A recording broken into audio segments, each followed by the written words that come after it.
আপনাদের যদি মনে হয় যে বিজেপি যে যে সিদ্ধান্তগুলো নিচ্ছে সেই সিদ্ধান্তগুলো র্যান্ডম, একেবারেই ভাববেন না।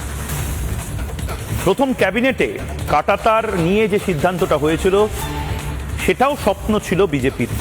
বিজেপি আসলে ইচ্ছে পূরণের গাছ হচ্ছে রাষ্ট্রবাদীদের জন্য। বন্দে মাতরম বাধ্যতামূলক করা সরকারি স্কুলে, সেটাও দীর্ঘদিনের স্বপ্ন ছিল, এবং এটা কিন্তু বিলাসিতা নয়।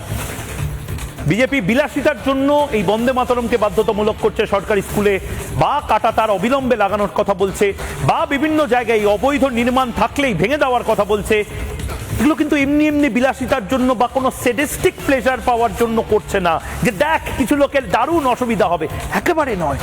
এর পেছনে অনেক বড় একটা প্ল্যান রয়েছে দেশকে বাঁচানোর।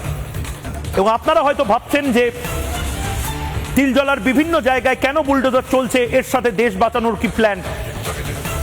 চোখ কপালে উঠে যাবে আপনার এটা জানতে পেরে যে ফিরহাদ হাকিমরা মোটামুটি কলকাতা শহরকে বিক্রি করে দিয়েছে। এমনটাই নয়, কলকাতা শহরে এমন কিছু এলিমেন্ট বা গোষ্ঠীকে বসিয়ে দিয়েছে যারা আসলে বাংলাদেশ এবং পাকিস্তানের হয়ে লাগাতার কাজ করে গেছে। কিছুজন এসটিএফ এর হাতে অ্যারেস্ট হয়েছে, অনেকে এখনো হয়তো ছড়িয়ে আছে, ছিটিয়ে আছে। ঘরের মধ্যেই এমন কিছু কিছু কম্প্রোমাইজিং এগ্রিমেন্ট, সেটেলমেন্ট হয়েছে যেগুলোকে এবার বুলডোজার দিয়ে সত্যিই উপড়ে ফেলতে হবে। এই যেরকম গোটা কলকাতা শহরে যে কোনো টেররিস্ট, যে কোনো সন্ত্রাসবাদী কলকাতা শহরে বাড়ি ভাড়া পেয়ে যাবে।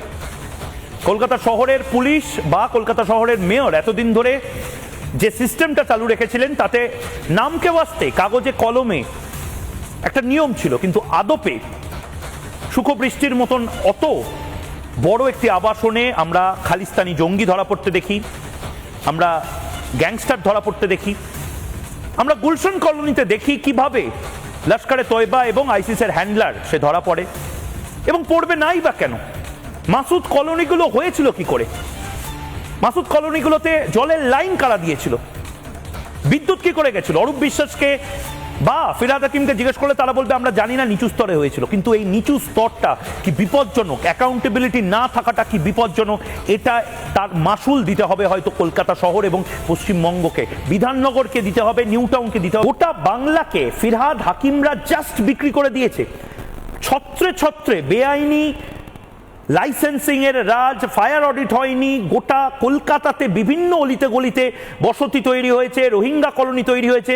মানে এটা কলকাতা, বিধাননগর, এই সমস্ত কিছু সুজিত বসু ফিরহাদ হাকিমরা কি বিক্রি করে দিলেন?